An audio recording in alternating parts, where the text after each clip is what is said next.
Joining the final crusade of everyone's favorite fedora-wearing hero, this week brings another season of a badass monster hunter, a new animated film from DreamWorks, the return of a martial arts heavy period show, and the final mission for Jack Ryan. Well, at least this version of him anyway. We've got all that in our very own Temple of Doom, or should I say Temple of Boom, because it's this week's What to Watch. Hitler made mistakes, and with this, I will correct them all. You stole it. Then you stole it. And then I stole it.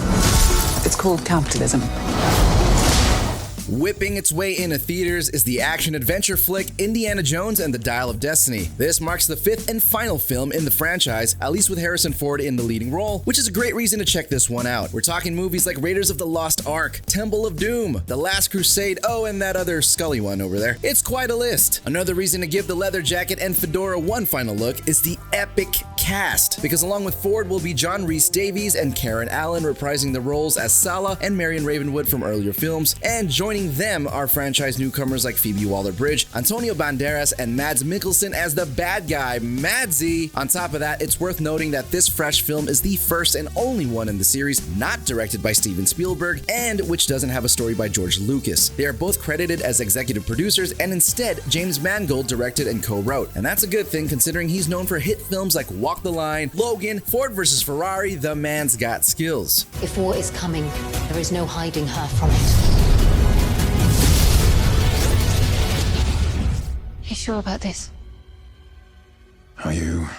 Premiering on Netflix this week is the third season of the fantasy series The Witcher. After two memorable seasons as Geralt of Rivia, Henry Cavill's run will come to an end with this two-part third season, making that the biggest reason to check it out. And FYI, Liam Hemsworth will take over the role moving forward, Chris Hemsworth's little bro. Critics were a little slow to come on board during the ultimately fresh first season, but The Witcher settled in nicely with a 95% certified fresh second season, and a consensus that says that the show remains a whole lot of fun. Yes, haunting monsters. It's fun. And if you're still on the fence about entering this fantasy world, you should know that the show is based on a popular book series and video game. And it's a vast world that has been explored further with an animated series and live-action miniseries spin-offs already released on Netflix as well. The women in our family have the mighty power to turn into giant Kraken. What now? Ruby, you're a princess. Address the crowd. Another theater option for you is the computer-animated film Ruby Gillman, Teenage Kraken. This coming-of-age comedy comes from DreamWorks, and if you're looking for a good reason to see it, here's 7 instead. Lana Condor, Toni Collette, Annie Murphy, Sam Richardson, Liza Koshy, Will Forte, and Jane Fonda, aka the film's stellar ensemble cast. And yes, Annie Murphy from Schitt's Creek, and yes, you really need to watch that show. Speaking of the cast, another reason to consider Ruby Gillman, Teenage Kraken is that both Lana Condor and Liza Koshy actually began working as YouTube influencers and are now working alongside Hollywood's elite on the same project. It's entertainment evolution at its finest. But if you're looking for a more familiar connection to this project, perhaps I should tell you that one of the movie's co-writers, Pam Brady, previously worked alongside Trey Parker and Matt Stone on their hit show, South Park, and their movie Team America World Police. And to quote that movie, yeah. We have enough enemies outside of Chinatown. I no longer want to be at war.